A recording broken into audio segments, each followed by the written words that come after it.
What's up, football fans? I'm Emery Hunt, the czar of the playbook, and don't forget to check out and grab your copy of our two latest book releases, Football: A Love Story and What Did Football Teach Me? Visit our website at footballgameplan.com/books and get your copies today.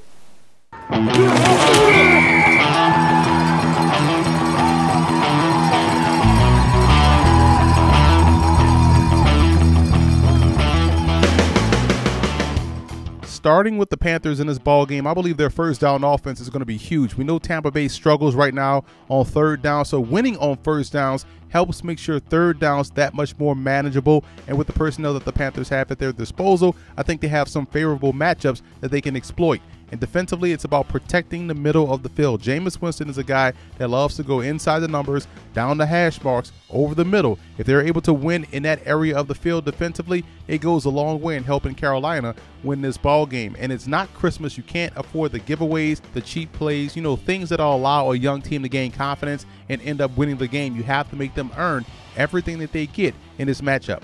Looking at Tampa in this ball game, yes, their offense puts them in bad situations with turnovers or going with quick 3-and-outs, but that defense has to do a better job in getting off the field, and it starts by winning on first down defensively. And double tight 2 wide, I think that's the best formation that fits the Bucs personnel perfectly. I love their 2 tight end sets with Austin Seferian-Jenkins and Brandon Myers, and they have 2 really good receivers, 2 tall targets in Vincent Jackson and also Mike Evans. That double tight 2 wide, 1 back in the backfield could lead them to victory versus Carolina. And execution is a team concept. Not just one player has to play better, but everybody. They have to execute as a team. All 53 guys have to be on the same page from an execution standpoint in order to come away victorious.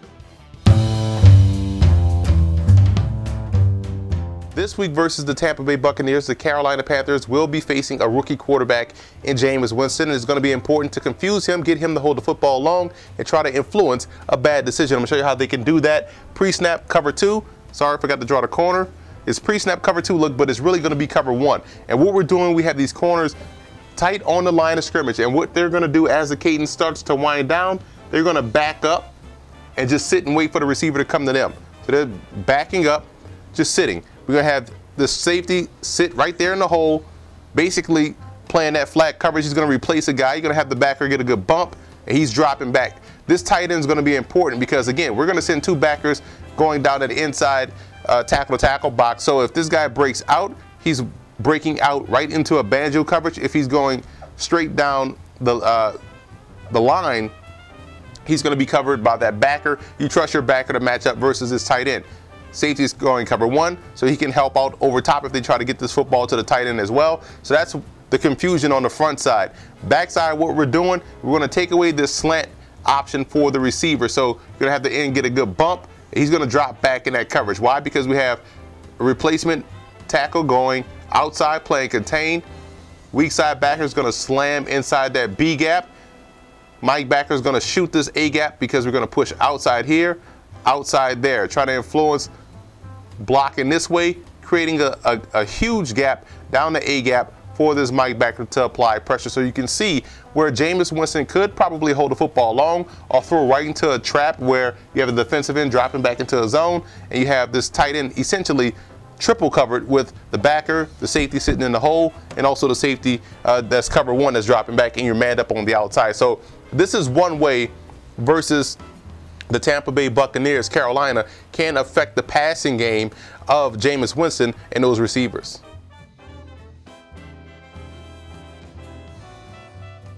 Opening up the Buccaneers playbook, I look at how they create opportunities with alignment. You see at the top of the screen, wide receiver aligned to the top of the numbers, splitting the numbers and the sideline. That creates a huge passing window for Jameis Winston, who does a great job throwing those in-breaking routes over the middle of the field. And if they're able to continue to do things like this versus Carolina, they could have a ton of success because they're going to see similar coverages versus the Panthers like they saw last week versus Houston. Again, huge passing window. When you have big wide receivers, they give you that big frame to throw to, that big radius. You see on the second play, bottom of the numbers. Again, it widens out those coverage responsibilities for the corners in the second level and creates those huge passing windows. And Jameis does a great job in executing. So again, if they can do things like this formation-wise with their personnel versus Carolina, it goes a long way in helping that passing game get going early and be much more effective throughout the course of the game.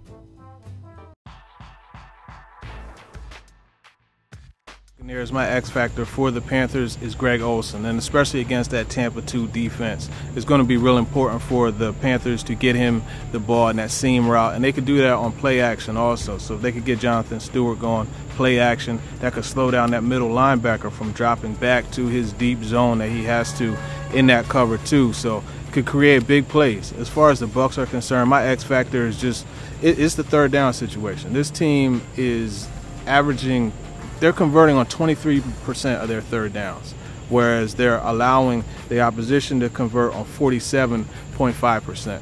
Both of those are terrible. So it's really about getting off the field on defense, extending drives on offense. The Buccaneers offense is 30th in the NFL in total offense, so they really have to figure out a way to get something going. I don't think it happens. I got the Panthers winning this game 24-16. Cam Newton has had his way with Tampa Bay since entering the league. I don't see anything else changing. If I'm coaching Carolina, you're going to get a heavy dose of Cam Newton, not only in the pass game, but in the run game as well. I would look for him to have at least 2 rushing touchdowns in this game, as he's always a threat in short yardage. If I'm Tampa Bay, I want to look to blitz Carolina early and often. Get Cam Newton moving around and trying to throw on the run. Sometimes he's inaccurate that way. I want to get him to try to throw the ball downfield to unproven wide receivers rather than have him get the ball to Greg Olsen or the backside of the backfield. In the end, I think Super Cam is going to win out, and the Carolina Panthers will win this game 31-14. As far as a home start, he has not gotten in the end zone yet this year, but they're feeding him the rock, and I think to help out a rookie quarterback, they will feed him in the screen game. That's Doug Martin.